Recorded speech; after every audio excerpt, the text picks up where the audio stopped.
giros oficiales de correos.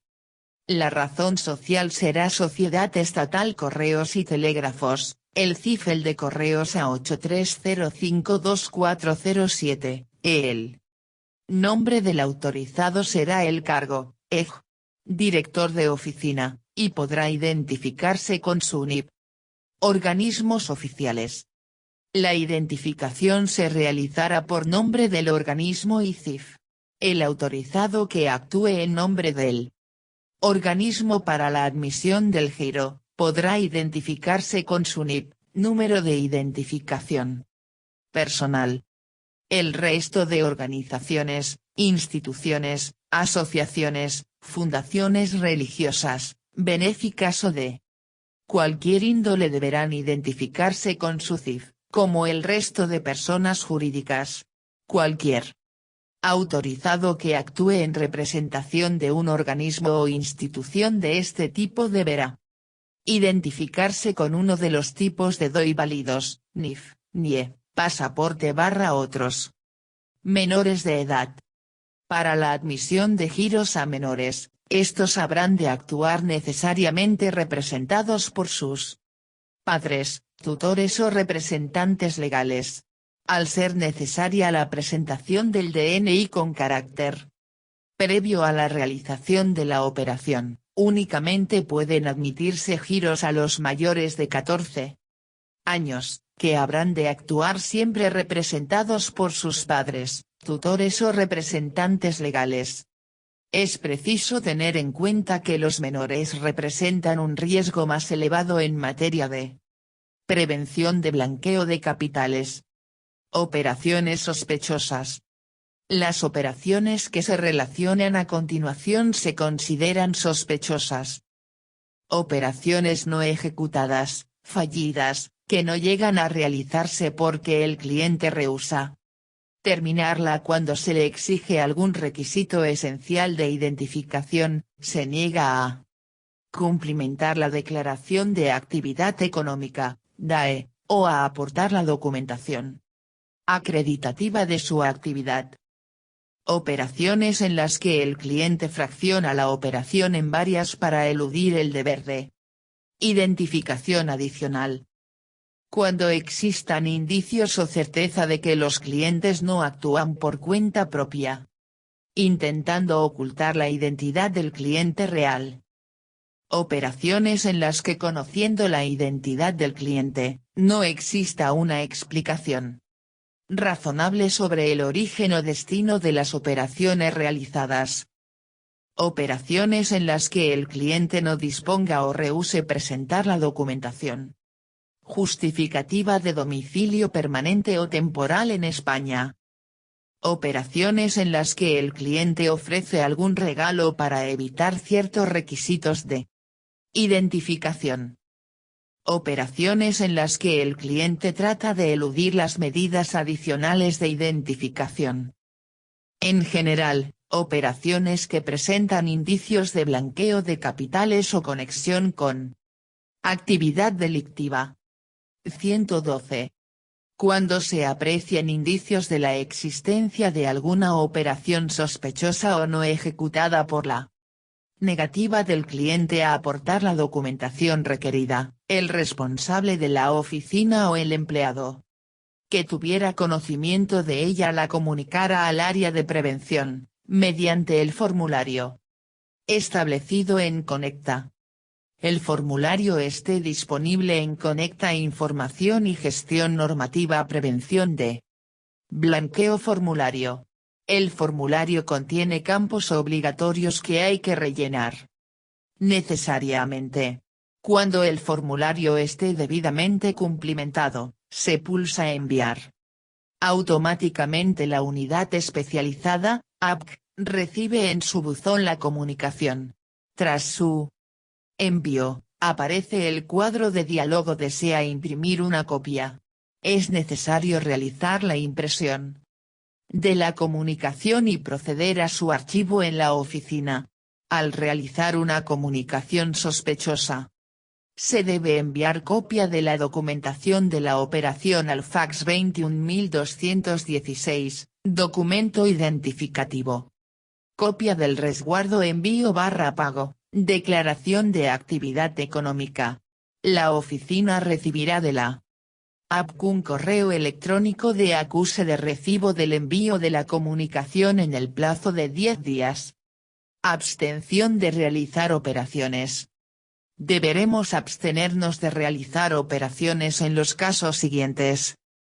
Clientes que rehúsen entregar la documentación que permita su identificación. Clientes que presenten documentos de identificación que alberguen dudas sobre su legalidad, legitimidad, no manipulación, etc.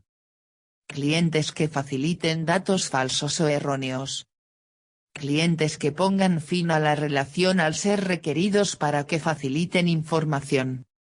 A los clientes que no sea posible aplicar alguna de las medidas de diligencia debida previstas. Clientes que oculten al titular real para enviar una operación o dividan una transacción en 2 o MSS. Clientes que realicen operaciones que presenten indicios de estar relacionadas con el blanqueo de capitales. Personas jurídicas cuya estructura de propiedad o de control no haya podido determinarse. 113. Validar datos. Habitualmente, la práctica totalidad de las operaciones no son sospechosas de estar relacionadas con la PBC. Por tanto, se prosigue con el proceso de admisión. Cuando se han grabado los datos del remitente y del destinatario, así como el importe a girar y los servicios adicionales solicitados por el cliente, se verifican los datos introducidos. Tras verificar la información, se cobra el importe correspondiente, constituido por la cantidad a girar, la tarifa aplicable de giro y la tarifa aplicable a los servicios adicionales solicitados por el cliente. Seguidamente se procede a imprimir los formularios generados por el sistema y el cliente comprueba que los datos son correctos, se recoge la firma tanto del cliente, como aceptación de la operación, y del empleado de admisión. Además debe constar el NIP en la parte destinada a ella. El NIP lo pone autocráticamente el sistema. Posteriormente se entrega al cliente la copia como resguardo. En el caso de los giros con localizador, este queda impreso únicamente en la copia que se entrega al cliente. El alta de un giro conlleva automáticamente la generación de un código único que identifica el giro durante todo su proceso. Es importante tener en cuenta que los giros ordinarios solo pueden modificarse en la misma fecha de su imposición y los urgentes solo pueden modificarse hasta que los haya recogido la oficina de destino. En la admisión del giro UPU electrónico IFS hay que velar especialmente por la exactitud de los datos, ya que solo disponemos de los 5 minutos siguientes a su admisión para poder realizar modificaciones.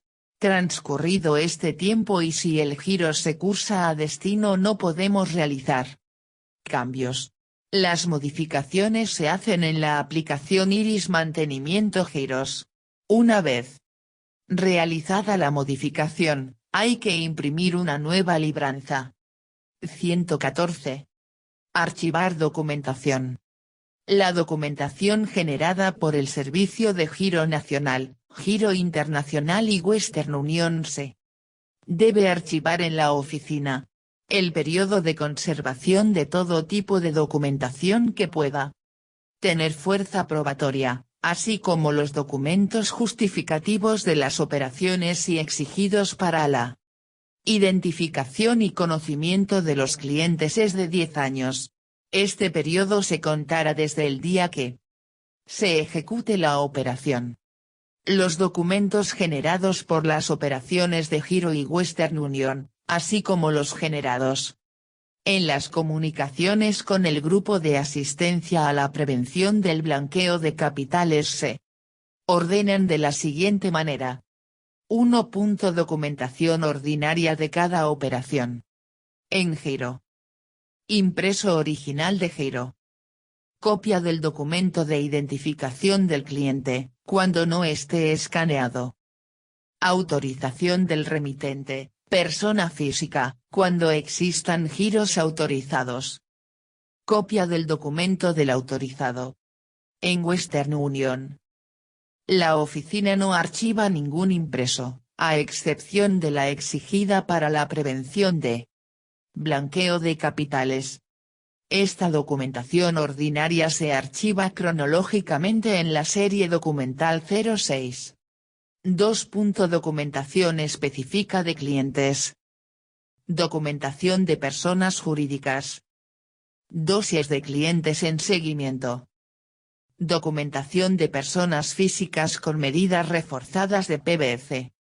Con el fin de evitar solicitar constantemente la documentación a determinados clientes habituales de los cuales tenemos conocimiento de su actividad y sabemos que su documentación está archivada.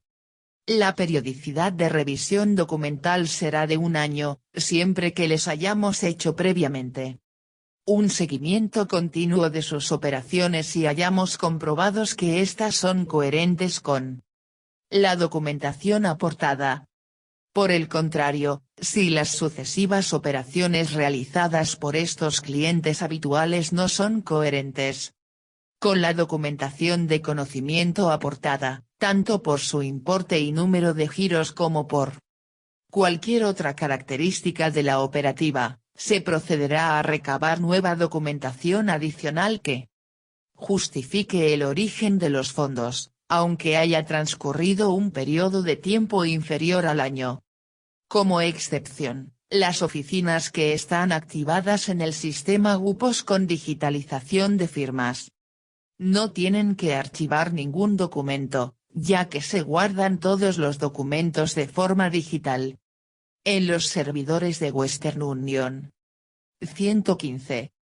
7.16.1.1 La admisión de giros ordinarios por rurales en oficinas auxiliares. El SSRR tiene que entregar al cliente el impreso de imposición G02. El cliente lo cumplimenta en todos los campos y firma el conforme. El SSRR también debe firmar e indicar su NIP. El SSRR solicita el DOI al remitente del giro y comprueba que el documento aportado es válido y esté en vigor, verificando que los datos escritos en el G102 se corresponden con los datos del DOI. Cada vez que un SSRR admita un giro, tiene que solicitar al remitente una copia del DOI en vigor y entregar a el impreso DAE rurales, que el remitente debe rellenar y firmar, aportando datos congruentes. En caso de existir sospechas de engaño o mala fe por parte del impositor del giro, el SSRR se abstendrá de admitir la operación, remitiendo al cliente a la oficina técnica. En el caso de que el SSRR tenga la certeza de que en el archivo de la oficina ya se dispone de estos documentos y se encuentran actualizados, el DOI sin superar la fecha de caducidad y no más de 6 meses. Para la DAE, no será necesario solicitarlos al remitente. Seguidamente se procede a cobrar los importes correspondientes, importe girado, más cuota fija, más % sobre la cantidad girada. Siempre habrá que informar al cliente que la admisión del giro debe considerarse provisional hasta que no se formalice en los sistemas de la oficina técnica y pase por los controles correspondientes. En estos casos, el giro circulará por vía postal entre la oficina auxiliar, que realiza una admisión provisional, y la oficina técnica de origen, donde se formaliza definitivamente el giro, pudiéndose producir un retraso en el pago del mismo, circunstancia de la que se debe informar al cliente. Con los giros admitidos en el día, la oficina auxiliar confecciona una relación, G7, por duplicado, 1. De los ejemplares quedará en la oficina auxiliar y otro acompañará al original de los resguardos de Imposición hasta la oficina técnica que haya de formalizar el giro, con su importe y derechos o justificante de ingreso en cuenta corriente. La oficina postal, una vez formalizado el giro, devolverá los resguardos definitivos para su canje al remitente por el provisional. En algunos casos puede ser necesario solicitar al remitente del giro más información o documentos, llegando en ocasiones a anular la operación. En el caso de que sea necesario solicitar al cliente información adicional, se procede a devolver el importe del giro al SSRR para que devuelva el dinero al cliente, informándole que por motivos de PBC debe enviar el giro directamente desde la oficina técnica. En el caso particular de los giros urgentes, solo pueden tener como origen una oficina técnica, pero pueden ir dirigidos a una oficina técnica o a una oficina auxiliar, siempre que el cliente acepte, de forma expresa, que el giro urgente se dirija a la oficina técnica de la que depende la auxiliar y que a partir de esta el curso del giro sea postal. 116. 7.16.2. La admisión de la transferencia de dinero a través de Western Union. La operativa para envíos de dinero a través de Western Union se realiza a través de la aplicación GUPOS. Al entrar por primera vez el usuario tiene que registrar su firma INIP, a través de la tableta digitalizadora en otros servicios firma del usuario. Solo será necesario una vez, salvo que el usuario cambie de oficina, en cuyo caso el sistema volverá a solicitar dicha firma una vez al año. Durante los meses de enero-febrero, todos los empleados deberán comprobar que la firma y NIP registrados son correctos. Los impresos para envío de dinero son de color verde y en su encabezamiento figura la frase: formulario rápido, envío. Este formulario consta de los siguientes campos: número de tarjeta Western Union, si dispone de ella. Nombre, si el nombre es compuesto deberá incluir el segundo nombre. Apellidos, si el beneficiario tiene dos apellidos, se incluyen ambos. Ciudad y país de destino donde el beneficiario recoja el dinero.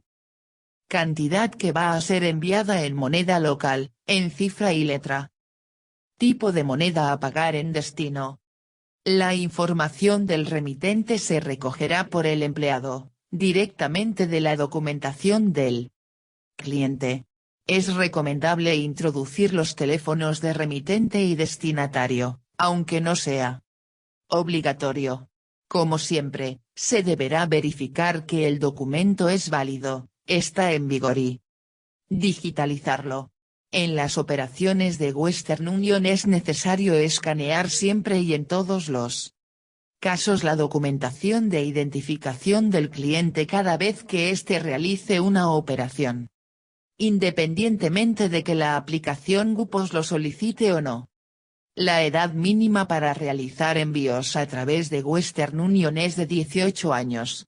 No se admiten autorizaciones para este tipo de envíos, por lo que el cliente debe estar presente en la oficina en el momento de la imposición. 117. El empleado puede introducir los datos necesarios para la operación directamente en la aplicación informática GUPOS, pero es aconsejable recomendar al cliente que rellene el formulario a fin de evitar errores. El acceso a GUPOS lo realizamos a través de iris llamadas a sistemas externos e informando del ID del usuario y contraseña 13. El cliente puede pedir los siguientes servicios adicionales, si se prestan en el país de destino. Entrega a domicilio. Llamada telefónica en destino. Mensaje. Pregunta de verificación.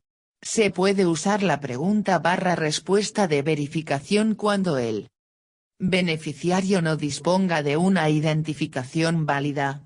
Para transferencias a países africanos, se debe incluir obligatoriamente pregunta de verificación, a excepción de Marruecos, Egipto, Argelia, Túnez y Guinea Ecuatorial, sin ninguna tarifa extra. Se informará al cliente que este sistema de identificación supone un riesgo, pues puede cobrar la transferencia cualquier persona que conozca el MTCN y la respuesta. En España se paga con identificación válida, y siempre que el cliente conozca el MTCN y los datos de la transferencia. Especialmente, Western Union prohíbe las siguientes operaciones. Clientes que dividan transacciones en fracciones con el fin de eludir las limitaciones legales establecidas.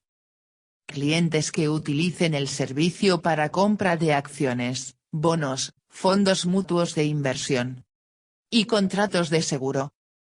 Clientes que utilicen el servicio para transferir fondos con fines de juego.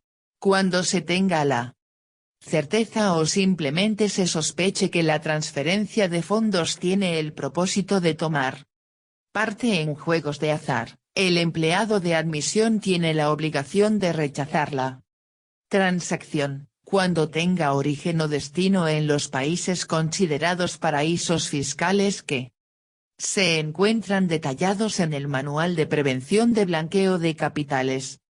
13. En caso de caída de iris, existe un icono en el escritorio para acceder a grupos. El sistema permite 3 intentos, si no conseguimos entrar en esos intentos, el sistema bloquea el acceso y se deberá poner una incidencia para que la clave sea desbloqueada. 118. Validación de datos. Una vez comprobada toda la documentación y cumplimentado, en su caso, el formulario rápido de envío, se introducirán todos los datos en grupos. Posteriormente se pincha Preprint RCPT. Seguidamente nos sale una preimpresión, PDF, en la pantalla, que se debe imprimir para que el cliente verifique todos los datos de la transferencia antes de finalizar con la transacción. En este PDF no consta el MTCN, ya que su finalidad es únicamente para que el cliente verifique si los datos son correctos. Tras verificar el cliente los datos, y manifestar su conformidad, se sigue con el envío, pulsando de nuevo en Preprint RCTP. Solo se consideran válidos los impresos definitivos, en los que figura impreso por el sistema el MTCN, no considerándose válidos los impresos que presenten el número de transferencia escrito a mano. Cuando se han grabado todos los datos del formulario, se revisan los importes, derechos, restricciones y servicios adicionales solicitados por el cliente, y se cobra el importe total, importe más tasas, antes de validar la transferencia. Una vez que hemos corroborado que todos los datos son correctos, el cliente nos tiene que firmar en la tableta. Esta firma se anexa en el impreso del cliente como también la firma y NIP del empleado, que están registrados. Solo se genera la copia para el cliente, la oficina no tiene que archivar ningún impreso de Western Union. El formulario rápido de envío no es necesario entregarlo al cliente, ya que carece de validez y la operación se justifica con el resguardo generado por el propio sistema. Posteriormente, solo el remitente de un envío tiene la facultad de realizar modificaciones en una transferencia, siempre y cuando se dirija a la oficina de correos debidamente documentado y con su resguardo de imposición. Bajo firma del remitente se reflejarán los cambios solicitados en dicha transferencia, en el resguardo que aporta el cliente. Las modificaciones no se pueden hacer directamente en el terminal. Hay que llamar al call center, al teléfono 23340 al 91 596 3340, que Anota y transmite las modificaciones a la central. Como excepción, la misma oficina que haya realizado la transacción y siempre que se realice en el mismo día, podrá reimprimir el impreso. Justificante de la transacción con modificaciones. 119. Cuando se pretenda modificar una transferencia ya realizada, hemos de tener en cuenta que las modificaciones afectarán a cambios menores en los nombres de remitente o destinatario. Las modificaciones que se pueden realizar son: cambios en el nombre del remitente, cambios en el nombre del beneficiario, cambiar beneficiario por el remitente o viceversa. Las modificaciones que no están permitidas son: cambios de importes, cambios de país, devoluciones, cancelaciones, resto de incidencias. Cuando el cambio de cualquiera de los ítems anteriores afecte a la transferencia a modificar, los cambios deben modificarse por medio del call center de envío. Siempre será el remitente el que se dirija a una oficina de correos a realizar cualquier cambio en la transferencia. No podrán realizarse cambios en las transferencias a pagar en correos. 120.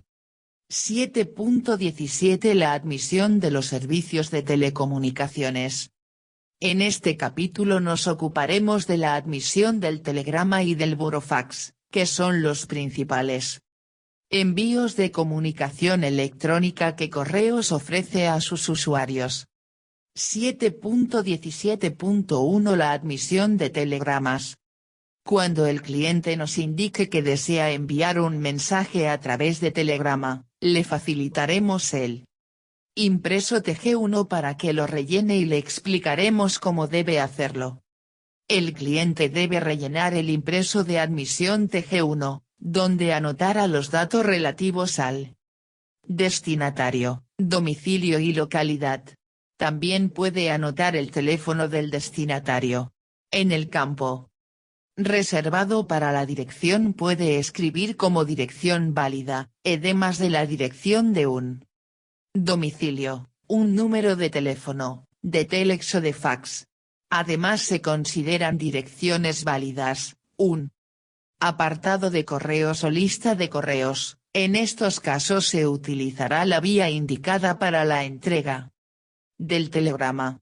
Los telegramas solo pueden dirigirse a un único destinatario, por lo que aunque la dirección sea la misma, si el cliente quiere enviar un telegrama a varios destinatarios, deberá confeccionar tantos telegramas como destinatarios haya. Bajo la dirección figura el espacio reservado al texto, donde escribirá el mensaje que quiere enviar.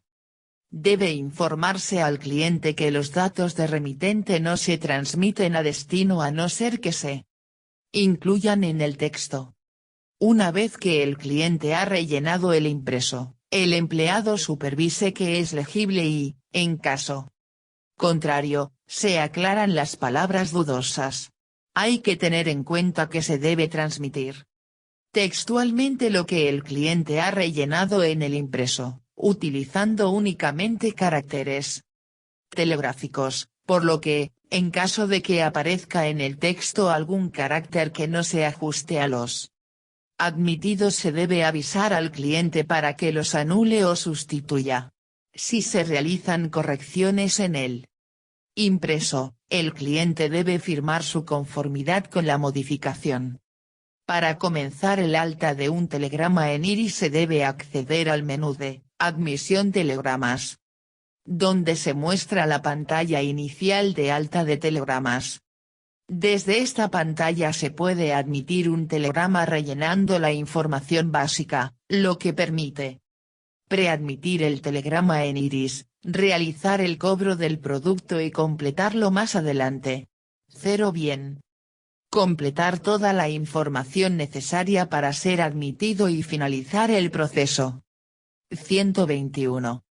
El telegrama va pasando por diferentes estados, dependiendo de las acciones que se realicen.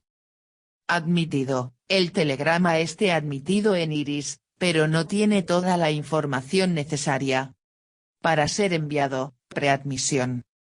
Cumplimentado, el telegrama tiene toda la información necesaria para ser enviado.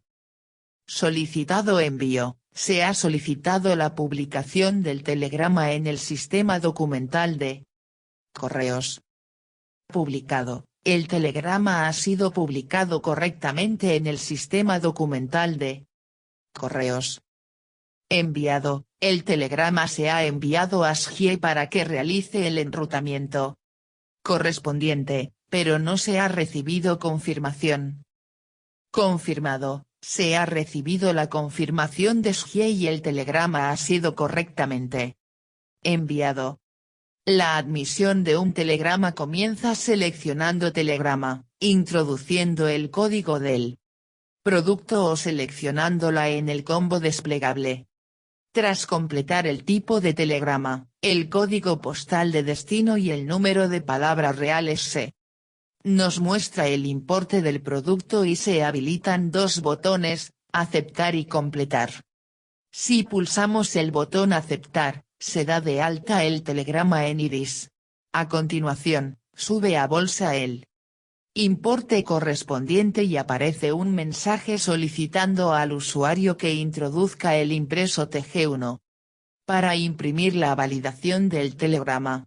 De este modo podremos cobrar al cliente si hay acumulación de personas en ventanilla, pero el telegrama no está listo para enviarlo. Para enviar el telegrama debemos antes cumplimentarlo. 122. El empleado puede cumplimentar un telegrama de dos formas distintas. Completarlo directamente, en lugar de pulsar el botón aceptar, pulsar el botón completar. Admitir el telegrama y completarlo después, accediendo al menú de mantenimiento de telegramas. Al pulsar el botón completar, se muestra la siguiente pantalla, donde se encuentran todos los campos necesarios para su correcta cumplimentación. La pantalla está dividida en dos partes.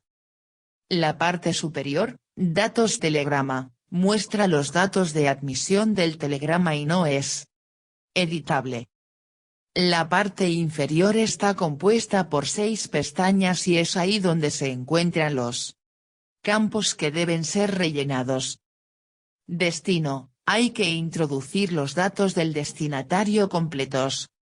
Origen, datos del remitente completos. Datos, no es necesario introducir nada. Texto, hay que introducir el texto del telegrama. N. Admisión, no es necesario introducir nada. Total, esta pestaña no es editable, en ella se indican los importes a cobrar. 123. Para finalizar el proceso de cumplimentación, se rellenan todos los campos necesarios y se pulsa el botón aceptar. Se ha de tener en cuenta que si el telegrama no se ha admitido previamente, pasa directamente a estado cumplimentado. Sube a bolsa el importe del producto y se imprime la validación correspondiente. Si el telegrama ya está admitido, pasa a estado cumplimentado. Si la bolsa de compra no ha sido cobrada, cualquier cambio en la tarifación del producto implicará un cambio en la bolsa. Pulsando el botón cancelar, se anula la operación en curso.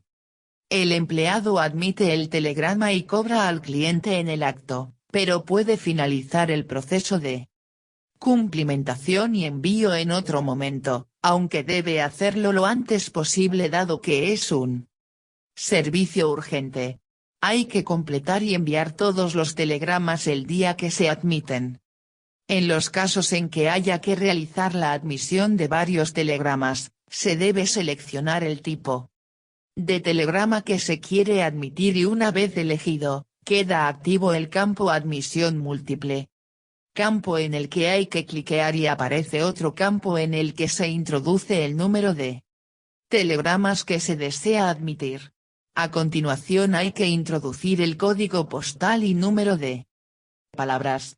Una diferencia importante con la admisión unitaria es que hay que cliquear obligatoriamente en completar antes de aceptar, para que la admisión del siguiente telegrama mantenga los datos y se puedan utilizar para la transmisión los datos que sean iguales sin tener que ir completando uno a uno. La admisión de telegramas bajo la modalidad de contrato requiere que se marque el check pago diferido. Seguidamente se despliegan los campos contrato y cliente, donde se introducirán los números correspondientes para que sean cargados los importes en el contrato del cliente y no suban a caja. 124. 7.17.2 La admisión del burofax. El cliente no tiene que cumplimentar ningún impreso. Los datos que se insertan en NIS se recogerán del documento que aporta el cliente o verbalmente. Para realizar la admisión de un burofax, en el menú de inicio de Iris, dentro de las opciones de admisión seleccionamos fax. Una vez que accedemos al frontal de admisión de fax dentro del campo tipo elegiremos en el desplegable el tipo de burofax que el cliente desea contratar. A continuación informamos el número de páginas que el cliente va a enviar. No se admitirán páginas en blanco para transmitirlas. En la pestaña Datos Destino, constará el país donde se envía el documento, por defecto viene ESP, España, el nombre y los apellidos del destinatario del documento, la dirección, el código postal y el teléfono /fax, opcional. Si el burofax se remite a un destino internacional se informa en país destino las iniciales del mismo, en caso de desconocerlas pulsamos en la imagen de la lupa para su localización. El burofax solo puede dirigirse a un único destinatario, por lo que si el cliente quiere enviar un burofax a varios destinatarios deberá confeccionar tantos burofax como destinatarios haya, aunque la dirección sea la misma. En la pestaña Datos Origen, consta el país, por defecto aparece ESP, España, el nombre y los apellidos del remitente, la dirección, el código postal, y el teléfono /fax, opcional. El remitente tiene la facultad de solicitar que sus datos sean ocultados al destinatario, de forma que no se transmitan a destino, pero quedan disponibles para la resolución de posibles incidencias en la oficina de admisión. Para ello activaremos la casilla Ocultar datos del remitente. Si un mismo remitente va a enviar varios burofax a diferentes destinatarios deberemos activar el check de admisión múltiple, de esta forma quedan bloqueados los datos de origen y evitaremos tener que cumplimentarlos nuevamente para cada envío. Cuando hayamos dado de alta el último burofax debemos pulsar en FINADM múltiple, de este modo en el resguardo de imposición para el cliente aparecerán agrupados todos los burofax junto al condicionado del servicio. En caso de dar de baja algún burofax de esa admisión múltiple se genera automáticamente un nuevo resguardo con la relación de los envíos correctos, en el que no figura el anulado. El primer resguardo debe ser destruido. 125. Si el cliente dispone de contrato, hay que activar la opción de pago diferido. Esta opción solo se activa en el burofax premium, donde hay que detallar el número de cliente y de contrato correspondiente. El importe de dichas admisiones no subirá a bolsa. En caso de festividad en la localidad de destino, Iris presentará una ventana informando de esa contingencia. En este caso, si el cliente decide a pesar de todo enviar el burofax, se debe anotar en el reverso del mismo la indicación advertido del posible retraso y recabar la firma del remitente. Bajo la anotación Es importante que se transcriban correctamente los datos que nos facilitan los clientes, para evitar tener que modificarlos. Si se han de modificar, siempre se hará el mismo día de admisión y antes de que el burofax haya sido transmitido. Los datos que se pueden modificar son los de remitente y destinatario, nunca los valores añadidos. El cliente podrá solicitar los siguientes valores añadidos. Custodia, es el tiempo que permanece almacenado el envío en documento a disposición del cliente para solicitar certificaciones posteriormente a su emisión, es de 60 meses, incluido en tarifa, o 120 meses, opcional, a solicitud del remitente en el momento de su admisión. Prueba de entrega electrónica, P, o física, PEF, cuando se seleccione P, prueba de entrega electrónica, el cliente recibirá un correo informándole del resultado de la entrega del burofax, en el email que indica en el momento de su admisión. Si se selecciona PEF, el cliente recibirá en papel la prueba de entrega. Certificaciones y copias certificadas. Las copias certificadas se pueden solicitar en el momento de la imposición o con posterioridad a esta, abonando la tasa correspondiente. En el momento de la imposición, el remitente puede solicitar una copia certificada, quedándose la oficina en poder del documento original. Si se da de alta un burofax Premium Plus, a continuación de la transmisión realizamos la copia certificada. Para emitir una certificación deberemos localizarla en Iris desde Gestión Tramitación de Certificaciones Estado pendiente Buscar. A continuación se selecciona la certificación a generar y se cliquea en Emisión de certificación. Con posterioridad a la admisión, Correos puede emitir certificaciones de los mensajes transmitidos sin que para ello sea necesario que se hayan archivado los documentos originales en la oficina, pues dichos documentos se custodian en e-documento, durante el plazo que haya elegido el cliente en el momento de la admisión. 60 o 120 meses. En el caso de envíos dirigidos a otros países solo se podrá emitir certificación de imposición o copia certificada, de burofax impuestos en nuestras oficinas. Es por ello que la certificación ha de solicitarse en el momento de la imposición, ya que la oficina no guardará documentos, y de los burofax internacionales no se guarda copia en el documento. En este sentido, es necesario informar al cliente que para que la 126 certificación tenga validez en el país de destino deberá ir al consulado de dicho país en España y pedir que le visen la certificación expedida por nuestra oficina. Una vez solicitada en Iris la certificación, siguiendo el proceso establecido en el Manual de Alta de Certificaciones, deberemos proceder a su emisión. Para emitir una certificación deberemos localizarla en Iris desde Gestión, Tramitación de certificaciones, Estado pendiente Buscar. A continuación se selecciona la certificación a generar y se cliquea en Emisión de certificación. Aparecerá un número en el campo CERT Mercurio que comienza por A. A partir de aquí, accedemos al sistema Mercurio siguiendo la siguiente ruta: conecta aplicaciones.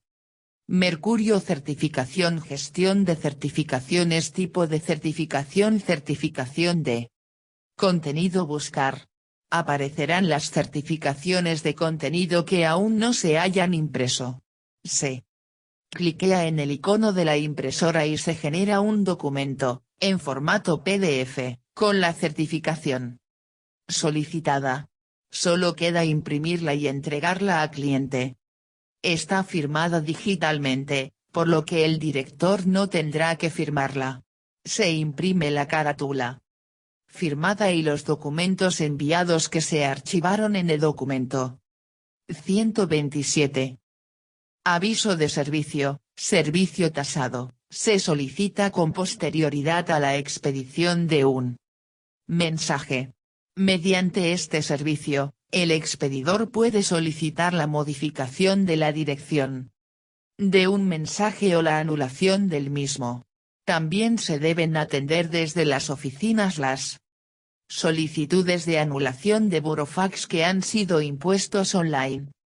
Queda excluida de este servicio la petición de aclaración sobre la entrega de un burofax. Para este servicio se utilizará la solicitud de certificación de entrega.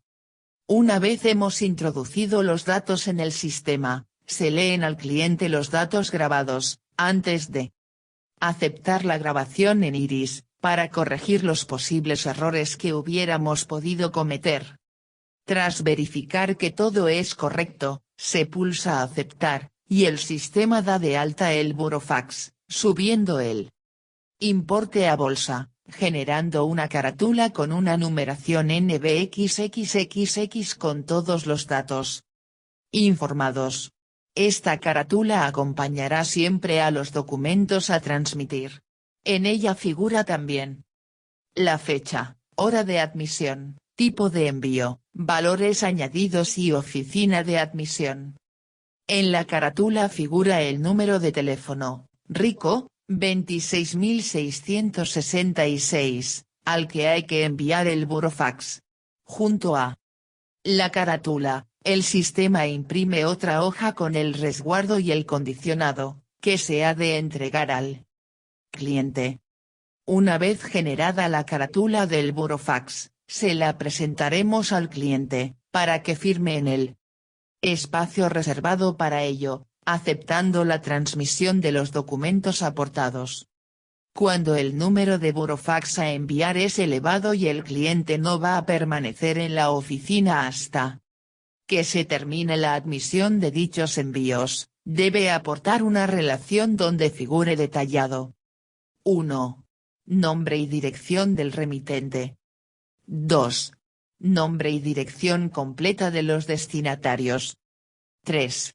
Número de páginas de que consta cada burofax. Esta relación tiene que estar firmada por el remitente y, en caso de ser persona jurídica, además, deberá aparecer el sello de la empresa o entidad. La relación acompañará a los burofax una vez admitidos y transmitidos como prueba del conforme con los datos de dichos envíos. En caso de que los documentos a transmitir se presenten en un estado que haga prever que no llegarán correctamente a destino, se hará constar dicha circunstancia en la cubierta del impreso, con indicación de que se hará la transmisión a riesgo del expedidor. Si los datos impresos en la carátula del envío contienen algún error que impida el correcto encaminamiento a destino y el burofax aún no ha sido transmitido, podemos modificar los datos de remitente y destinatario, imprimiéndose de nuevo otra carátula y resguardo. Una vez reimpresa, se ha de destruir la primera para evitar errores. Una vez realizada la admisión, generada la carátula y el resguardo con el condicionado, se procede al cobro del importe correspondiente, tanto si el cliente ha realizado un envío como si ha realizado varios. Seguidamente se procede al envío al número de teléfono del servidor, siempre es el 26666 o 91.418.84.28. Esta transmisión debe ser inmediata. Cuando se realiza la transmisión del burofax y esta es correcta, el repositorio encamina automáticamente el burofax a la unidad de reparto correspondiente, para su entrega en el domicilio del destinatario, o a la oficina cuando la entrega es en lista o apartados. 128. Para la transmisión del fax se procede de igual manera, solo que se marcará siempre el número de fax facilitado por el cliente, que también figura en la carátula generada por el sistema. Esta Transmisión debe ser inmediata, antes de entregar el recibo al cliente. Si en el proceso de transmisión de un fax no se consigue conectar con el terminal de destino, se actuará de la siguiente manera, según el tipo de incidencia. Se comprobará que se ha marcado correctamente y que el número coincide con el facilitado por el cliente, que figura en la carátula del envío de admisión.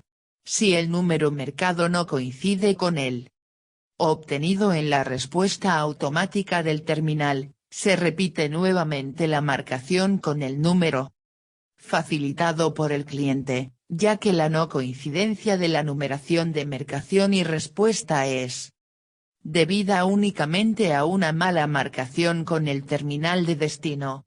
Si el número de marcación es correcto, se realiza un segundo intento de transmisión. Si tampoco se consigue conectar, se realizan hasta otros 2 intentos a intervalos de 10 minutos. Si se conecta con el terminal de destino, pero el informe de actividad no ofrece garantías sobre la correcta transmisión, se repite la transmisión por segunda vez. Si el resultado sigue siendo negativo, se dejan transcurrir 10 minutos y se hace un tercer intento de transmisión. Si a pesar de los intentos no se consigue conectar o no se garantiza que la transmisión se haya completado, se procederá de la forma siguiente. Comunicar al expedidor la imposibilidad de transmisión y ofertarle la posibilidad de utilizarla. Modalidad burofax eligiendo, en caso de aceptarlo, una modalidad de entrega. De no aceptar la propuesta, se anula la admisión en iris del mensaje y se reintegra al expedidor el importe percibido. Cuando se han transmitido tanto el fax como el burofax, el equipo fax emite un informe de transmisión, donde se indican el número de páginas transmitidas y el resultado de la transmisión. Si esta no es correcta o ofrece alguna duda, se repetirá hasta que el resultado sea el esperado. Una vez transmitidos los fax/burofax, recibido el OK y realizadas las copias certificadas, cuando procedan, la documentación enviada se conservará durante una semana natural con el fin de poder resolver incidencias que puedan haber surgido en la transmisión, custodiándose en el mueble archivador de la oficina. Transcurrido este plazo, se ha de proceder a la destrucción de forma segura de las carátulas y la documentación de dichos envíos.